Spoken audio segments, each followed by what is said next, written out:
Hello and welcome back, and this is the Black Widow movie review. So this movie had quite a bit of unexpected turns, and let's just get straight into it. So Black Widow starts unexpectedly in the 90s with a flashback. We see Natasha is already a brave and serious young girl who is somewhat hardened, and she looks after her younger sister, Yelena. And we also get introduced to her parents, Melina and Alexei, who are played by Rachel Weisz and David Harbour. They are spies, but they are posing as a married couple.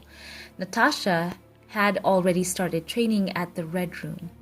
And the Red Room, by the way, is a secret Soviet boot camp that turns young women into quite the formidable agents. So Natasha is split from Yelena, and the girls go on to be trained. So some time skips forward, and we discover that the timeline is now following Captain America Civil War, when Natasha is a fugitive separated from the rest of the Avengers. So that came as quite a surprise to so many people. In fact, quite a few people thought that this was just going to be a movie that was set sometime in the far past, but no, it has quite an interesting timeline in that. So basically, the Black Widow right now, she is on the run. And Natasha finds out that not only is the Red Room still in business, but its leader, Dreykov, is alive.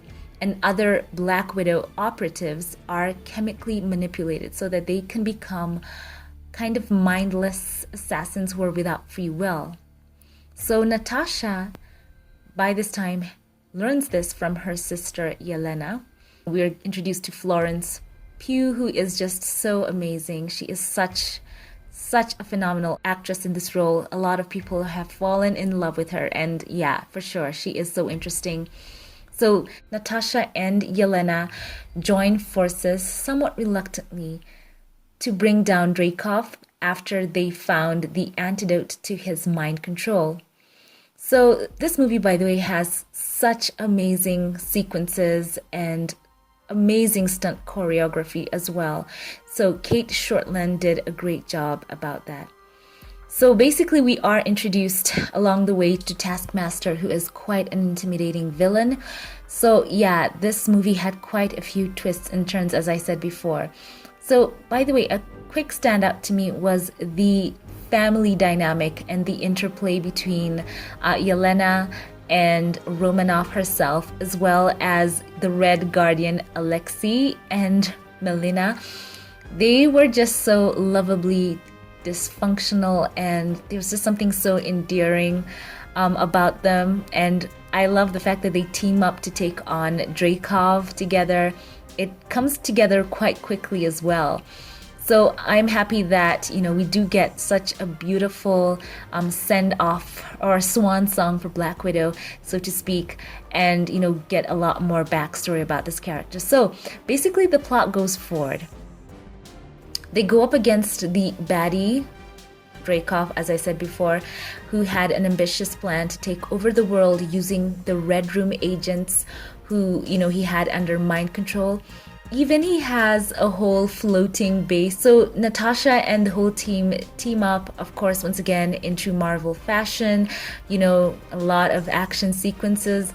And Natasha goes up, head to head against Dreykov as the rest are trying to take down the Red Room. And as usual, Marvel excels in the action sequences, and we get a lot of that as Natasha and her family successfully confront their past and they bring down the Red Room.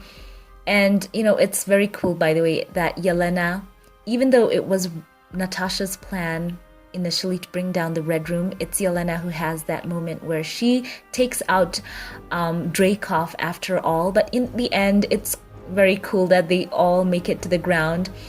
And once again, we have that heartwarming reunion with I'm calling them the Romanoff family. They have that sweet moment on the ground. And basically they choose to save all the other widows after freeing them from their mind control. So I'm sure there's a whole story that could be pursued on that end as well. I think that could be very interesting. But I've got to say that above all, because this is just a quick review, I think the thing that shines the most is the interplay between the characters, the Romanoff family, and just seeing the way they have such a very heartwarming connection between them. It's just so wonderful. It's very cool that Marvel chose to take it in that direction. It could have just as easily, basically gone into that formulaic, action heavy storytelling kind of thing, but they did try to flesh out the characters. And of course, Yelena, everyone agrees she's Sean, and it's cool that she's been following Natasha's whole career with the Avengers and asks her about the hair flip and the posing. So I've got to say, and also David Harbour in his role as the Red Guardian, and how he is just so in his glory days, and he just brought so much humor to everything, and seeing all those women in action, it was just so amazing as well. So I've got to say that this movie for me is possibly right up there. I think they did a great job. It's wonderful when people can empower women in these roles without calling attention to the fact that they are women. I always say that's something that is a delicate balance to walk in movie making and show making, because you want the character to stand on her own. I'll give an example. The first Wonder Woman movie, she was just so powerful as she was, and didn't need to keep reminding the audience that she was a woman. So it kind of just, she in that way was somehow genderless, and it made her just so inspirational to everyone who was watching her without being alienating in any way. So I'm looking forward to Yelena. I'm sure fans want to see so much more from Yelena. And for Scarlett Johansson, we're so happy that she gets a chance to, have her own standalone after all those years. So these are my quick thoughts. Share thoughts with me if you watched the Black Widow movie. How did it rank for you? What would you like to see moving forward? Would you like to see more of the Romanoff family coming back, seeing more of Alexei and Milena and Yelena? Let me know that in the comment section. Thank you to all of you who watched. Thank you to my Patreon, PayPal, and membership channel supporters. I want to give a special shout out right now to you, Bunny. Thank you for choosing to support my videos. I love you so much. Thank you for choosing to support my channel through Patreon. And if you'd like a shout out, be sure to follow me and check me out right there on Patreon or PayPal, or become a channel member. Leave your thoughts below. Thank you once again, and I will catch you in the next video. Have a blessed one.